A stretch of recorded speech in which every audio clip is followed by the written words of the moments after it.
This event and this centre is a really good example of what we're trying to build by way of collaboration between industry, academia and law enforcement in this fast-moving and evolving world.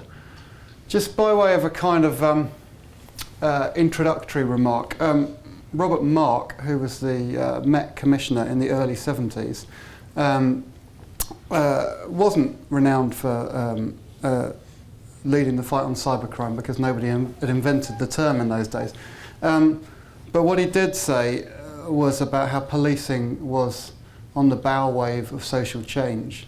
And I think this really is an example of where society's norms and expectations are extremely fluid, and policing is confronting a lot of those realities on a day-to-day basis. And is really having to feel its way. And we need help feeling our way, and we need the knowledge and experience and ideas of people in this room and rooms like this around the country to help us do that, because we certainly don't have any kind of monopoly of knowledge across policing. So what I'd like to talk to you a bit about today is the work that I'm involved in, how that impacts on the work that Cliff has already described being led here, and some of the opportunities I think are out there for us to work together. So, a bit of a truism that the world has gone digital, but it's clear that the pace of change is completely unprecedented. So, if you look at, and there's loads of these infographics out there, but if you look at the speed of adoption of new technology, it is accelerating, and that is having significant changes on how people live their lives. So some really interesting work that Vanessa's been doing, Vanessa Smith, who's on the panel later on, been doing, talking about young people and their use of digital technology. Unsurprisingly, it is extremely, they are extremely keen adopters of it. But in many ways, the real challenge for policing, and indeed for other institutions, for schools, for social services, etc., is that we don't have a lot of traditional norms of behaviour that allow us to kind of translate experience in the offline world into the online world, and that's posing real practical challenges. So one of the really striking pieces of insight that came out of the West Yorkshire Police study was the fact that 1 in 10 of the young people highlighted had been introduced to strangers online, and a bunch of them, a high proportion of them, had gone on to meet those strangers offline. So this is having real world consequences that are very rapid and very fast. And people who are familiar with some of the cases that kind of make the national media inevitably tend to be at the kind of extreme end of the spectrum. But things like the case of Beckett, who was a young man from Surrey who was groomed on an online gaming site and then lured to meet a controlling paedophile who subsequently murdered him. They are just desperate tragedies that tell us about the kind of risks that are posed. But it's no use pretending the internet away. It's here, it's a facet of life. What we need to do is to make sure that we can understand how we can work with it, and that means, as well as the technical implications of that Cliff has already highlighted, it means also some quite significant cultural challenges for policing and the way in which we approach this, which I'd just like to talk a bit about. So, first thing to say is that it's not that policing has been blind to this. As you can see from the slide behind me, this is affecting all aspects of policing business, not just criminal investigation, but the way in which we engage with the public, the way in which we share information with partner agencies, the way in which we interact with the criminal justice system. However, what I would say is that our approach to date has been very compartmentalised. So there'll have been a lot of focus in one particular area on digital forensics as an example. That won't necessarily have been translated into another area, a parallel area. I came across a really good example of this a couple of weeks ago where I was talking to some colleagues, not in West Yorkshire, but in another police force, who've been doing some work looking at the telematics system of a vehicle that had been involved in a death, in a road traffic death. And what was really interesting there is that the guys in the roads policing unit, who are the people who deal with fatal incidents on the roads, had no experience of how to engage with what are now basically a series of sensors that connect a vast amount of information. And indeed, when you go back to the manufacturer of the vehicle themselves didn't have any idea what sensors they had in their own vehicle because they were all put in by a third party. So it throws up some kind of interesting challenges around the way in which we think about connected systems, and that's the here and now. It doesn't take much of a leap of imagination to think about what the world might be like in 10 years' time when you've got autonomous vehicles on the road, and how are those interacting with traditional vehicles and pedestrians, etc., etc. So this is a massive transformational change that policing is facing alongside the rest of society, and we need to recognise the scale of that change, and we need to recognise some of the implications of it. Just a little bit about the crime piece here.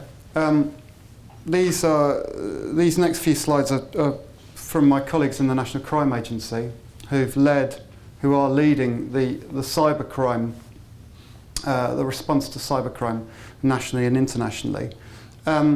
Just a word about kind of terminology, because terminology is a problematic area here. I personally don't particularly like the term cybercrime. We're stuck with it, I think, because enough people do like it, and certainly as far as the government is concerned, they've put a lot of money into things with the word cyber in the front of them. So it's here to stay. But from a policing point of view, for reasons that I'll explain, it sometimes creates barriers to understanding rather than enabling understanding, I think. But what is clear is that you have got a kind of segmented threat picture. You've got at the top end, you've got a fairly small number of internationally based criminals with serious capabilities who are operating deliberately from jurisdictions where they are as far as possible outside the reach of traditional law enforcement, and that is a challenge. It's a challenge that the UK recognises, but it's not one that the UK can deal with alone. We need international cooperation, and as we are seeing with the aftermath of the discussion around the leaks in Panama, getting that collaborative international effort when different organisations and different administrations have different agendas is really hard. But we're doing that. There are some really good things that are already in place that have built up capability. And so things like the collaboration that's happening in Europol with the EC3 is a really good example of that. And that's bringing people together, not just across the EU, but also involving US and involving private sector partners in that space. So we need more of that, and we need more of that with political weight behind it, because it's not something that law enforcement can deal with alone. If you look at the things that regularly make the media in the UK, things like the TalkTalk hack, as Cliff has described, not a particularly sophisticated attack, but this is where you've got the difference between perhaps intention and consequences being played out. I'm pretty sure that the teenagers involved in the TalkTalk hack had no idea what they were getting into when they decided to embark on that course of action. I'm also pretty certain that they had no expectation they'd be caught either. So there are some interesting issues there about how we engage more with people who might be vulnerable, and I'll say a bit more about that in a minute. Equally, it's also clear, as TalkTalk has been very publicly lambasted for, that if they paid a bit more attention corporately to their own security of their systems, they would not be nearly as vulnerable as they turned out to be. So there's a real wake-up call there around our businesses of all sizes, but it's not just SMEs, this is large business as well. Are they paying sufficient attention to their security of their activities? And I'm sure Ian's going to be saying a bit more about that in his remarks later on. The bit I do want to focus on, though, is the volume aspect of the business, because this is where I think the implication for policing is most profound. Because as we've heard, all crimes now can be digitally enabled, even a crime that goes nowhere near the internet, like an assault in the street. The likelihood is that there'll be evidence, it's captured on digital devices. There may well be social media chatter about the before or after the event, or even during the event. And with the range of digital footprints that we all leave behind, there could be really valuable evidence about who was where, when. So we need a different mindset within policing to thinking about how we go about engaging with responding to the way in which crime is being committed now, which goes beyond the idea that you can set up a squad that deals with internet-enabled crime to this is something that needs to be in place across the core of police activity. And as we've seen, this is all types of crime. It could be property crime like fraud. It could be interpersonal crime, growing amounts of that, significantly underreported, so it's very difficult to get true pictures of it. But we know from surveys that we've done of police officers that particularly at the kind of front line end, it's having a massive change on their work profile, the amount of demand that they are getting. So that poses significant practical challenges. Again, this is very much a cyber-focused view of the world from the NCA, but I think what it does highlight is the fact that across the top here, there's a segmentation of threats, and the one I'd particularly draw attention to is the one on the right about the online marketplace, because I think what the online marketplace is doing is reducing barriers to entry to take part in cybercrime. So as we saw with TalkTalk, people who are not very sophisticated attackers can have disproportionate impact on their victims because the tools to commit crime are out there and are very widely available and do not require specialist knowledge or skills. So that's an area that I think as law enforcement we need to do a lot more in understanding and tackling that, and I think it's an area that collaboration with people like yourselves is going to be really important in.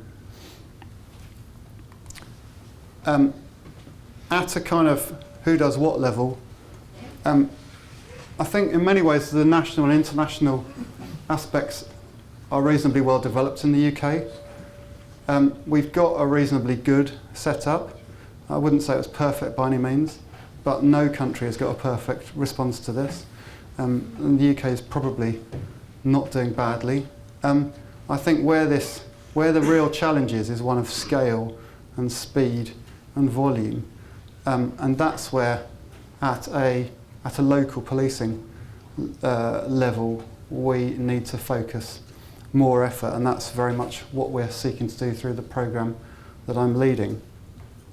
Just to give a case study here, this is a job that went to trial last autumn, and Mr. Rigo, pictured here, has received a a suspended sentence because he had been using this remote access Trojan, which is widely available, to basically take over and remotely control webcams of people he knew and people he didn't know, and to use that for both voyeuristic and also for kind of blackmail purposes.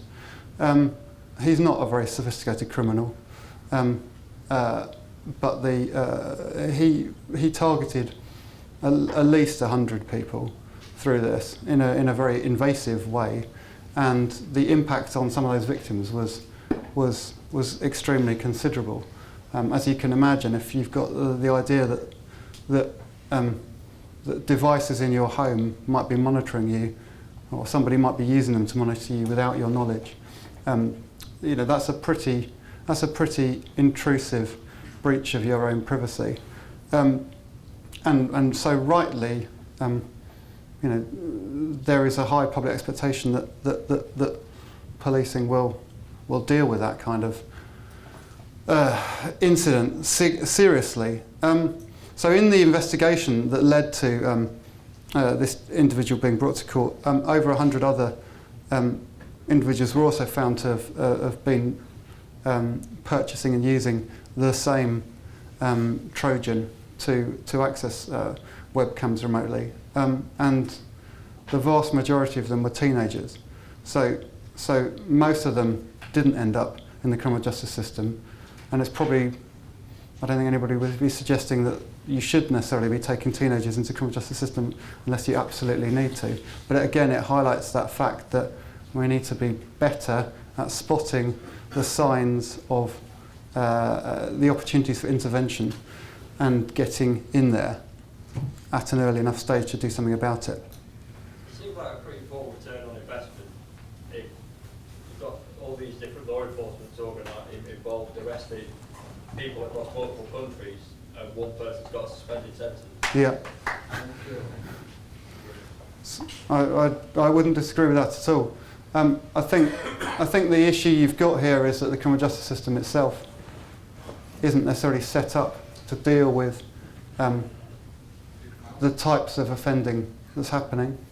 The offences under the Computer Misuse Act, which have been in place since the early 90s, have very low rates of prosecution, and the sentences associated with them are equally low as well.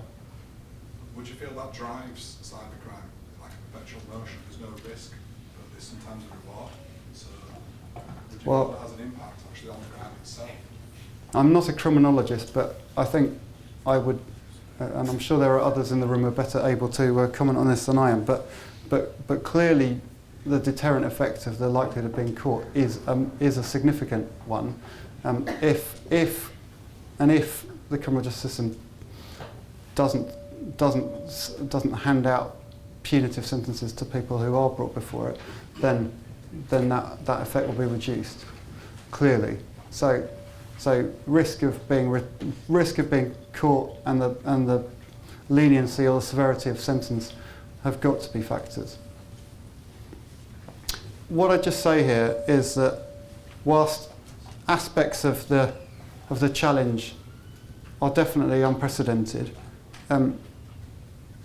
we have got approaches that have dealt with not the same issue but similar issues before, and that's why I'm highlighting the 4 Ps model here, which was developed in the counter-terrorism context. The success or otherwise of PREVENT is quite a contentious area. I won't comment on it in a CT context, but what I would highlight is that as a strategy, it's one that's had quite a lot of bearing on law enforcement responses, particularly from focusing away from a simply reactive investigative mindset to thinking more proactively about the opportunities to prepare and protect. And I think that's a theme that Ian will be talking about in his remarks. But clearly that's where law enforcement and others need to do more to make sure that we have a better educated and better protected public and business, so that we do reduce vulnerability. So what are we doing across policing around this? What we've done is bring together nationally a bunch of activity that was happening in separate silos, and bring that together through this organisation called Capability Management Group, which is bringing together what's the threat we're dealing with here, how is that threat evolving, and what are we doing about it? What are we doing about it across a whole set of different capabilities, and how can we bring those together so that the whole is more than the sum of the parts? So in some areas there's been a huge investment in capability, but that investment has tended to be quite crime type specific, so it hasn't necessarily translated into an ability to bring that to bear across a wider field of activity. And the classic example of that is that within policing at the moment, the vast majority of digital forensics activity is carried out on child abuse and indecent images. Don't think anybody would argue with the priority being given to that, but what it means is that there's a capability that could potentially be brought to bear on a much broader range of investigations, but it isn't because of the way in which we have a lack of capability across the piece, and then we focus that on one particular crime type. We need to take a broader view, and we need to build that up. A couple of things that I just highlight around the work that we've been doing over the last year or so, which I think are particularly relevant to this group and this centre. We've set up a digital ethics panel. Now I know ethics panels aren't anything new in the academic sphere, but they're relatively new in the law enforcement sphere. We've tended to worry more about compliance with the law than we have with perhaps an ethical framework that we operate within. But we do have a code of ethics that was brought in to policing a couple of years ago, and that's had quite a big impact on organisational behaviour.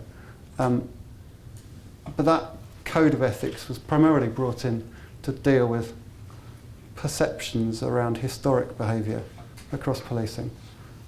So nobody was really looking at how do we ensure that we maintain consent in a digital age, which is why we've gone about establishing this group, which is a way of us having a structure to engage with academics, with privacy campaigners, with people from industry, with lawyers, around the kind of challenges that we're facing and some of the choices that we're facing as well.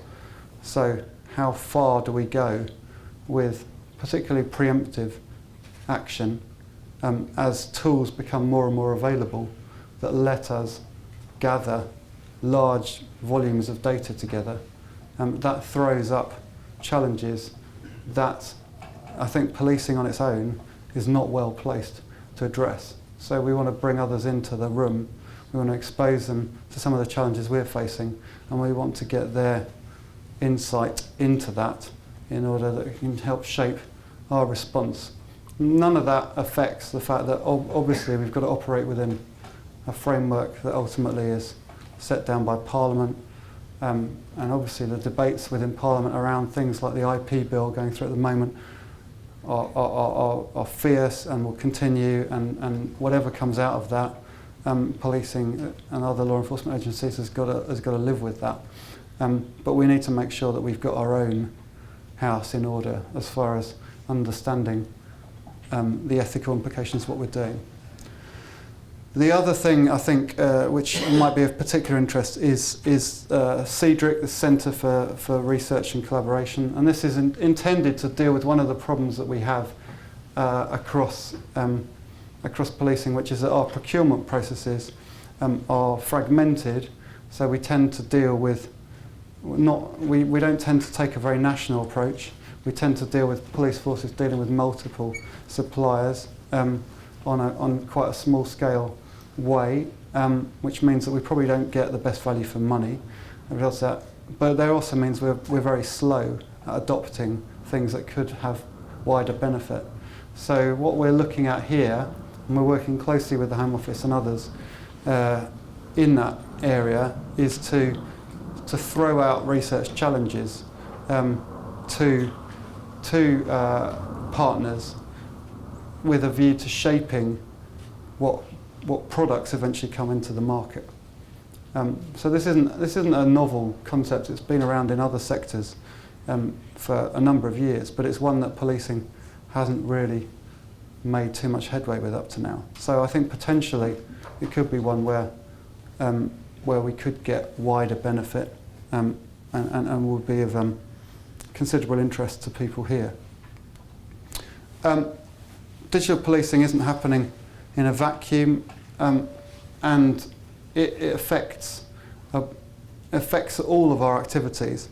And so the work that I'm involved with around DII and investigations also has to link up with work that's happening around public contact. So we still primarily have a phone-based contact system. We have lots of call centres, but that is increasingly out of step with the public experience more generally. It's also very expensive, and we get an awful lot of traffic that comes into those police call centres that's frankly inappropriate. So that's not to say anybody would suggest you got rid of that, but you also need to look at what other opportunities are out there to manage that demand, and how can we do that better. Similarly, with the criminal justice system, the volumes of evidence that investigations are now uncovering. We heard recently from Mark Rowley, who's the head of counter-terrorism at Scotland Yard, the fact that an average terrorist investigation now uncovers about 10 terabytes of data. Getting that information into the criminal justice system and complying with the requirements of disclosure are massive logistical challenges, and those are ones that the courts and the CPS are also facing. So we need to make sure that we're joined up across the piece here, and we've got an infrastructure that supports all of that activity, not just one bit of it. So that's why we've got a national portfolio bringing those strands together and looking to make them work in support of each other. Just a couple of final slides here. Where are we trying to get to here? So I think ultimately we have a system that's based on policing by consent. If we're going to maintain public consent, we need to maintain legitimacy and relevance. And there's plenty of theory to support that as far as public acceptance of the coercive powers of policing is concerned. I don't think we've lost that legitimacy and relevance, but if we don't do something fairly radical, it's quite clear that the way in which people's lives are led these days means that the experience that they have of being a victim of crime, they are much more likely to be a victim of crime online than they are offline. And if, when they attempt to contact the police about that, they get an inadequate response, it's fairly obvious that that will have a knock-on effect to our legitimacy. And if you think about that in a generational aspect with the millennial generation coming through who have known nothing but a connected world, then that's a key area that we need to work on. So we need to be better at delivering a service however people want that service to be delivered. We've got to be better at giving advice and support. A lot of the activity that police forces are being bogged down with at the moment is in a grey area about is it criminal or not. There's a lot of antisocial behaviour that's happening, particularly on social media. And at the moment, people are reporting that to the police because they don't have another way of resolving the issue. So there are things there where you don't want that to get into the criminal justice system. It's not in anyone's interest, ultimately, for the criminal justice system and the criminal justice system isn't very good at resolving those kind of issues, as we've seen with some of the kind of trials that have happened about some tweets, for example. But you also need people to be able to access good quality advice and support. It doesn't matter if that advice support comes from the police, or it comes from a social media provider, or it comes from a school, or it comes from somewhere else. But it's got to be consistent. And we can't be doing a kind of a merry-go-round of advice, different advice being provided by different people. We need to recognise that our own workforce has not been well equipped to deal with the demands that are being placed upon it. So again, in policing, we tend to assume that police officers stop being, they leave behind all aspects of their lives when they become police officers. So most police officers are real people. They do use, they use iPhones on a day-to-day basis. But when they get into the job, we're encouraging them, in fact, requiring them not to engage with that, which again is out of step with the kind of experience of the public as a whole, providing more distance and barriers. So we've got to do better at equipping our staff with the tools and the skills that enable them to give a good service to the public. And we've got to be much better at translating capabilities which might be very specialist today into things that can be widely rolled out quickly. And I've already talked about the challenges around research and development and that kind of innovation cycle. So what's the ultimate vision of all of this? We want to build partnerships. That's why I'm keen that we can make use of events like today to get that relationship going. We need to, as a police service, have a confident and skilled workforce. However policing is organised and delivered, it's not going to be a national police force in any realistic time frame. But the way in which geographic boundaries are broken down online means that you can't have a wildly different service being delivered in West Yorkshire or South Yorkshire, or indeed Devon or Durham, when actually victims or perpetrators could be in any of those locations, or they could be some other jurisdiction in another part of the world. So we need more consistency of approach.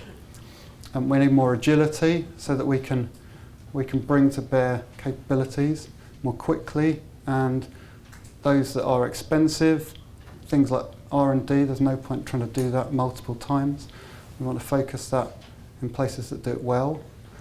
And ultimately, this is about providing a service to the public. So we need to make sure that victims, particularly the most vulnerable, feel confident about coming forward and know that if they do, then they'll get a decent service. So that's the ambition. There's a lot of work to be done, but I hope today and other events like it will be a start to building that approach. Thank you very much.